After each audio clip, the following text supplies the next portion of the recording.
Amazing Grace by Mary Hoffman. Grace was a girl who loved stories. She didn't mind if they were read to her, or told to her, or made up in her own mind.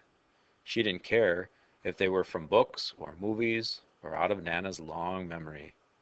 Grace just loved stories. And after she had heard them, and sometimes while they were still going on, Grace would act them out, and she always gave herself the most exciting part. Grace went into battle as Joan of Arc, and wove a wicked web as Anasazi the spider. She hid inside the wooden horse at the gates of Troy. She went exploring for lost kingdoms.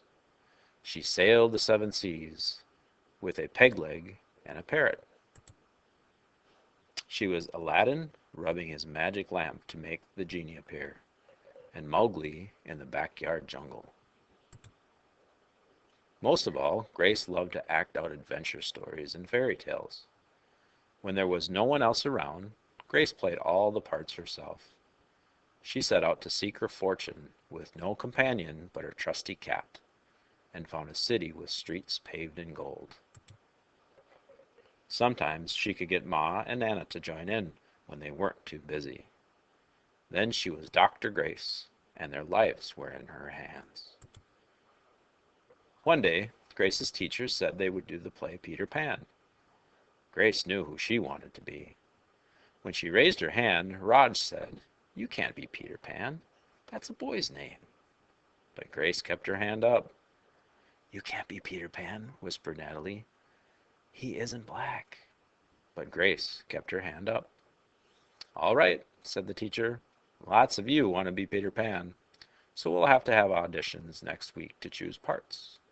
She gave them words to learn. When Grace got home, she seemed sad. "What's the matter?" asked Ma. "Raj said I couldn't be Peter Pan because I'm a girl." "That just shows what Raj knows," says Ma. "A girl can be Peter Pan if she wants to." Grace cheered up. Then later she remembered something else. "Natalie says I can't be Peter Pan because I'm black," she said. Ma looked angry. But before she could speak, Nana said, "It seems Natalie is another one who don't know nothing. You can be anything you want, Grace, if you put your mind to it." On Saturday, Nana told Grace they were going out. In the afternoon, they caught a bus and a train into town. Nana took Grace to a grand theater. The sign outside read, "Rosaline Wilkins in Romeo and Juliet," in sparkling lights. "Are we going to the ballet, Nana?" asked Grace.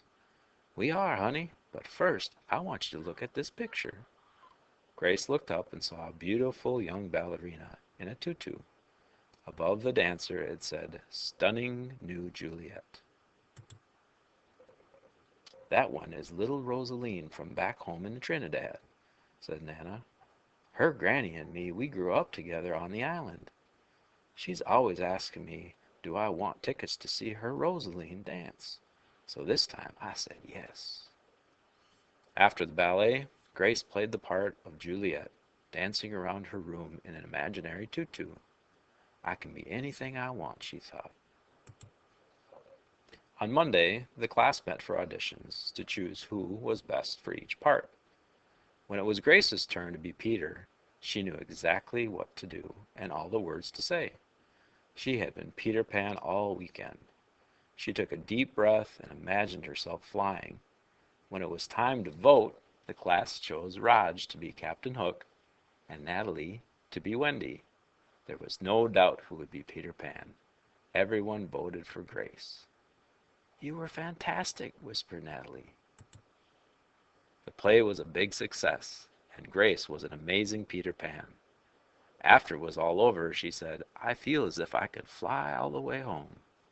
"You probably could," said Ma. "Yes," said Nana. "If Grace put her mind to it, she can do anything she wants."